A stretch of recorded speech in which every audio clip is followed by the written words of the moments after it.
You'll recall that one of the other objectives of QMS is to be a source of reliable, sound information about the red meat industry.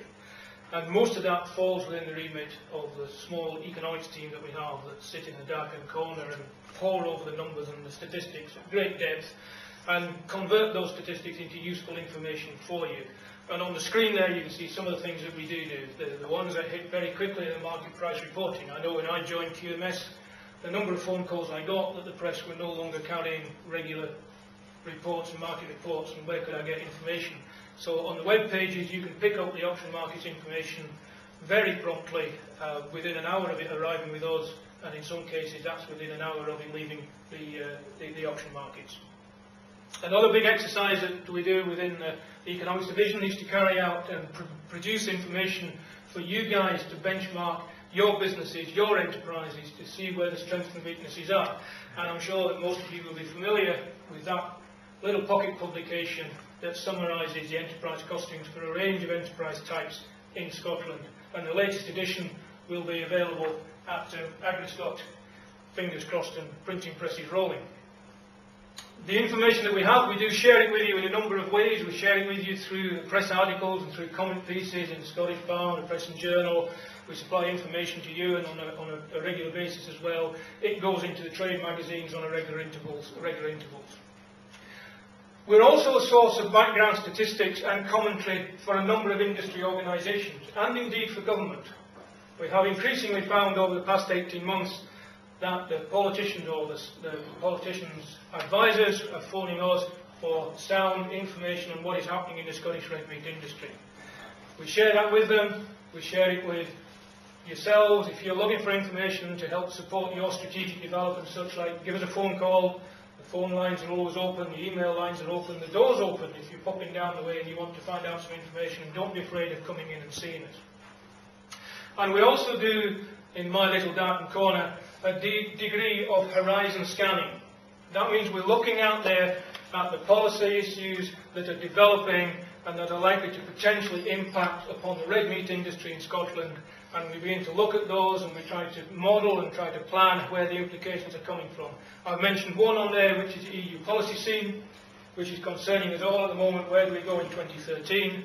There are two others that I could have put on there.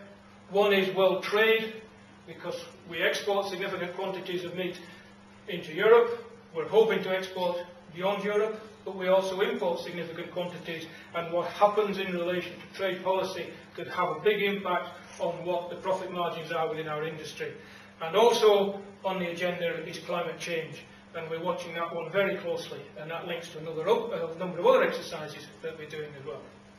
So that concludes the rundown of the myriad of things that the 20 staff at QMS are doing on a regular basis. What I want to do now, if I can persuade the computer to move, is to talk a little bit about how we make sure that you're getting value for money.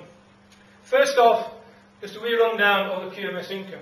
One of the other challenges of being the economist in the department is that the board come to me around this time of year and say, can you make some projections of where you think our income is likely to be over the next years, so that everybody, all the senior managers, can begin to budget and see how much money they've got and where they're going to spend it.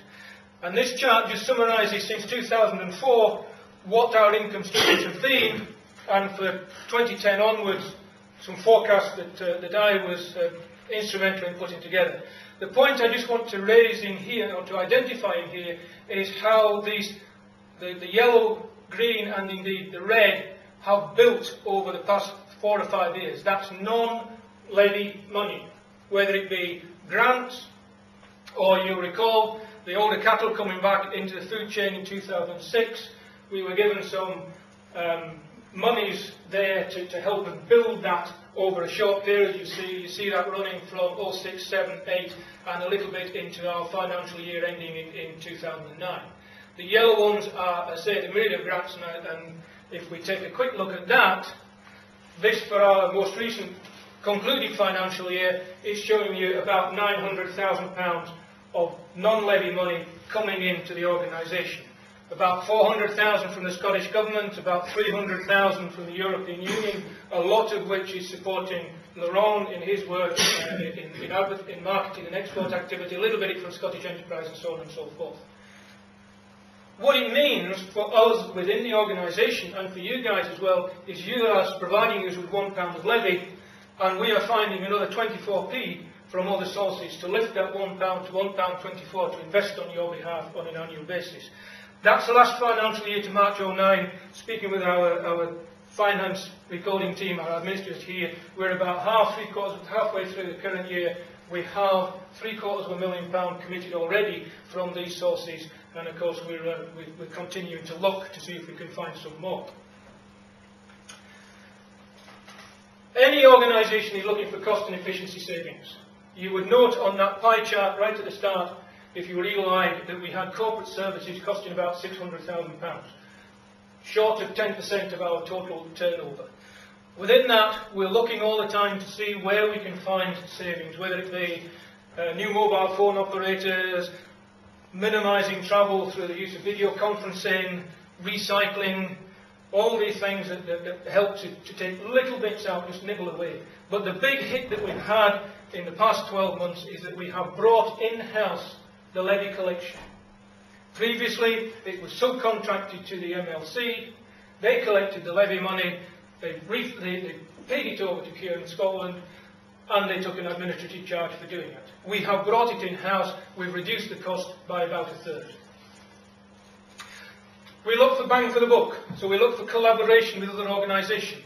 That may be levy bodies, Andy's referred to some of them already, both for R&D and for marketing. There's a campaign, is it still running in France, Laurent? Annual Yes. Presto is still running in France, which is a collaboration between the Irish, the three GB bodies, and the French. There's a LAM campaign in France. We look at other promotional bodies. It's interesting to see there we've got Seafood Scotland. We've had a joint inward mission with Seafood Scotland to look at fish products within Scotland and the red meat products as well, giving us bigger bang for the buck. Then, of course, we tender all the major contracts that we have. EU tendering rules require us to do that. If it does nothing else, it does make sure that we get full value for money. But also, by becoming an NDPB, we've been brought into the Scottish Government family, and that has allowed us access to the Scottish Government negotiated roster of people who can supply services to us. That has brought us a saving this year of about 10% in our media spend. So I think you'll see that we're looking far and wide to make sure that we get bang for the buck. Can we measure it another way? Well, let's just have a look at stimulating demand. You'll recall that Laurent mentioned that he had a budget of around £2 million to spend last year. About 13% of it was non-levy money. About 3/4 of it stays in GB. About 1/4 of it is working in export activity.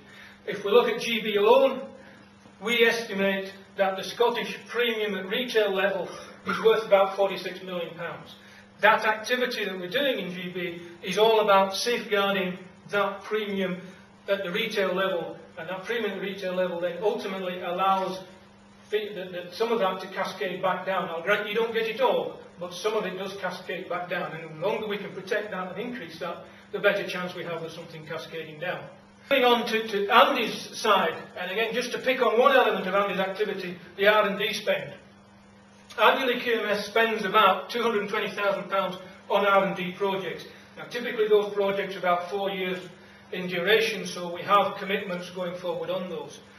But more importantly, by the collaboration that Andy was referring to, linked collaborations and with other levy bodies within the UK, we are tapping into about £2.8 million worth of research activities, which is giving us a research leverage of about £12.50 for each pound that we have. Following on from that, we've then got to get those messages out. And Monitor Farms is an example of getting those messages out. And we've had independent research done on that to see whether that delivers value for money. And the conclusion to that was for about every pound that is spent in establishing and running and operating a Monitor Farm, about £6.50 of fee of benefit is gained by those people who come into it. And the third element about protecting industry reputation, it's very difficult to put a value on that. I ask you the question, what is the cost to the industry of negative stories? And we're there to identify where these are coming from and to be rapid in reaction to dealing with them.